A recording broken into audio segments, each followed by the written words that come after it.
2026 সালের ফেব্রুয়ারি নাগাদ সময়ে জাতীয় নির্বাচন আয়োজন করার কথা রয়েছে। সেই ক্ষেত্রে বাংলাদেশ জাতীয়তাবাদী দল বিএনপির পক্ষ থেকে যারা নমিনেশন পাবে তাদেরকে একটা গ্রিন সিগন্যালের আশ্বাস দেওয়া হয়েছে।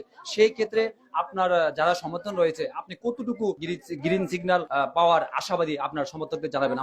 আমি কোনো গ্রিন সিগন্যালের আশাবাদী না। আমি আশা করছি যখন পার্টি নমিনেশন ডিক্লেয়ার করবে সেই ডিক্লারেশনে ইনশাল্লাহ আমার নাম থাকবে। যদি আপনি গ্রিন সিগন্যালে ব্যর্থ হন, সেই ক্ষেত্রে আপনার নেতাকর্মীদের উপরে আপনার দেওয়া কি উপদেশ থাকবে এবং আপনার যে প্রতিপক্ষ থাকবে তাদের সাথে কিভাবে আপনি সমন্বয় করে কাজ করবেন একটু জানান।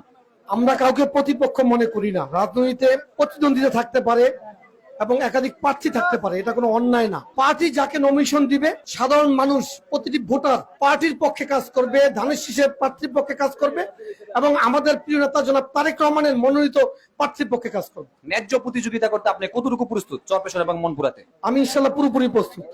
রাজনীতিতে প্রতিযোগিতা থাকতে পারে, এটা কোনো অন্যায় না, এটা দোষের না।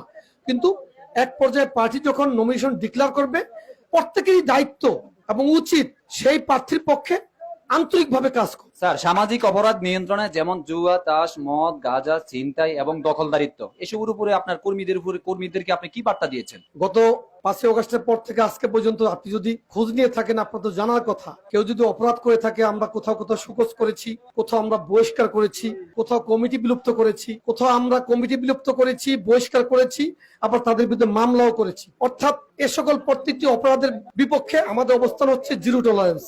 আমার নাম এই বলে খ্যাত হোক, আমি তোমাদেরই লোক, এই বার্তার ভিতরে আপনার কি আছে লুকিয়ে একটু জানাতেন যদি। আমি ভুল বলেছি কিনা আপনি সেটা বলেন। আমি তো ভুল বলি নাই। আমি তো আপনাদের একজন হিসেবেই আপনাদের মাঝখানে আসছি, আপনাদের সাথে কাজ করতে চাই। যদি আমাকে আপনারা আপনাদের সাথে রাখেন, যদি পাশে জায়গা দেন।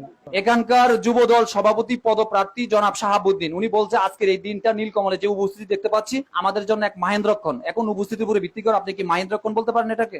কেন বলবো না? বৃষ্টির মধ্যে লোকজন ভিজে ভিজে আমার বক্তব্য শুনছে, আমাকে এর চেয়ে বড় ত্যাগ কি হতে পারে?